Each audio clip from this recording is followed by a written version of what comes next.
Hello! Today we have the widely anticipated Hourglass holiday palettes. I made the mistake of ordering separately, so unfortunately the Dragon palette hasn't arrived yet, but I am going to do another video once it does. I got the Evil Eye palette in the Lotus packaging. You do have the option to customize the palette to the packaging you want, however it's only available on the Hourglass website and not with the other retailers. A universal symbol of protection and intuition, this Evil Eye face palette includes 5 brand new shades of blush, bronzer, and highlighter to diffuse, enhance, and add glow to the complexion.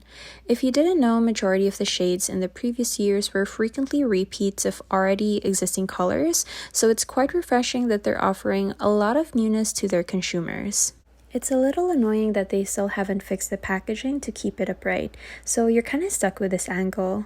Another thing to note is that you won't see the shade names inside. I honestly get so confused, so if you have any hacks, let me know. For now, I put the labels on the mirror because there's no other space on the pan. Here are the swatches of the Evil Eye. The palette contains 1.4 grams of product per shade, which comes to 10.71 USD per gram or 14.52 Canadian dollars per gram. So it's definitely not cheap. I have a fair complexion and these doesn't seem intimidating to me at least. In the past, I usually only get the lightest palette, but this year I saw that neutral blush and oh my goodness, I just needed to buy both palettes. So these are definitely way overpriced, but will I buy this every year? Yes. Let's go ahead and do some swatch comparisons. The existing shade is the finishing powder, which is called Soft Light, a pale peach powder. This is a new shade called Rose Gold Strobe Light, which is a strobe lighting powder. The next new shade is called Pink Fusion, which is a cool pink blush. The next shade is still a new one. It's called Oasis Glow, and this is a shimmering warm apricot.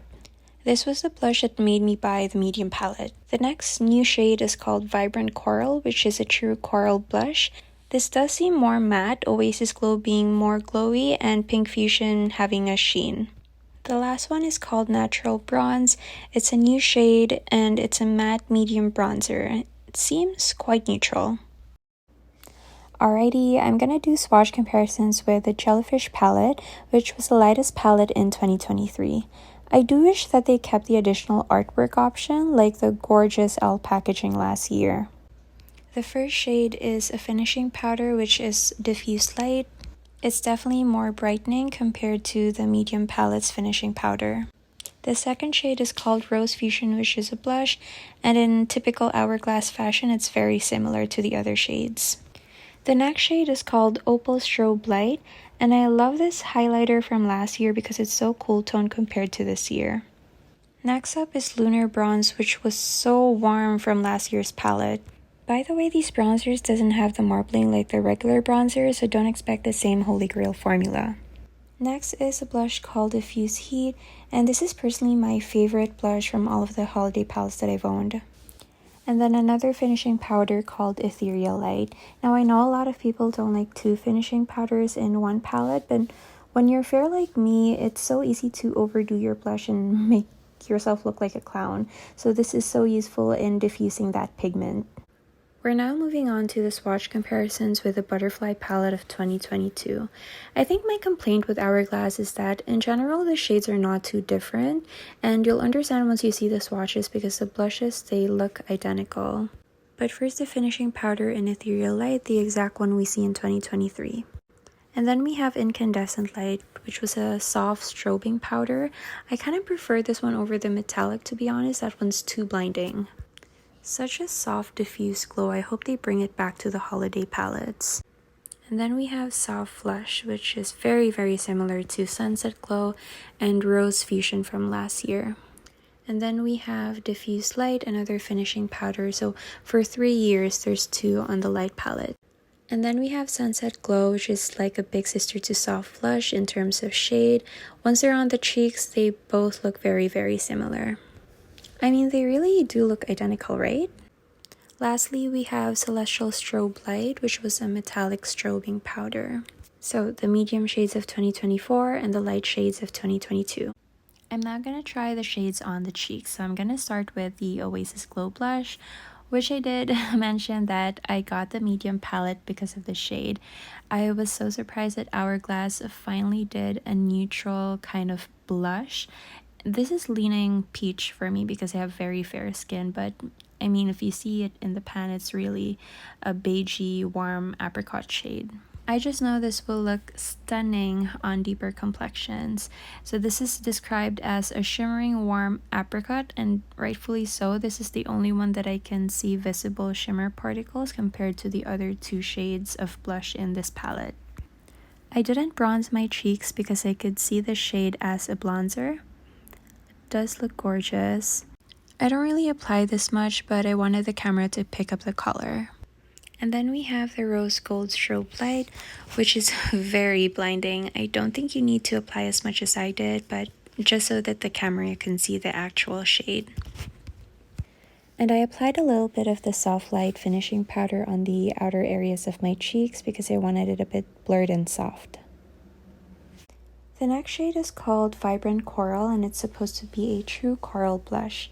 Now, I'm not sure this is a true coral shade just because it doesn't seem to have as much orange as it does pink, but again, that's very typical of Hourglass. Their blushes do run more on the pink side.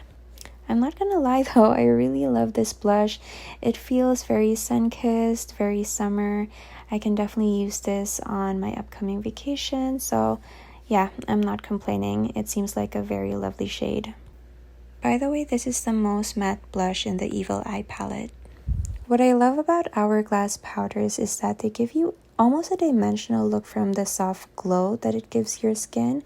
So if you do extend your setting powder into the cheek area, it can cause the area to become flat instead. Do you see what I mean?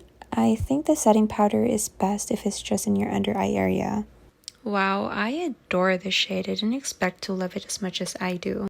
If you're my skin tone or lighter, I definitely recommend using the tiniest bit of blush.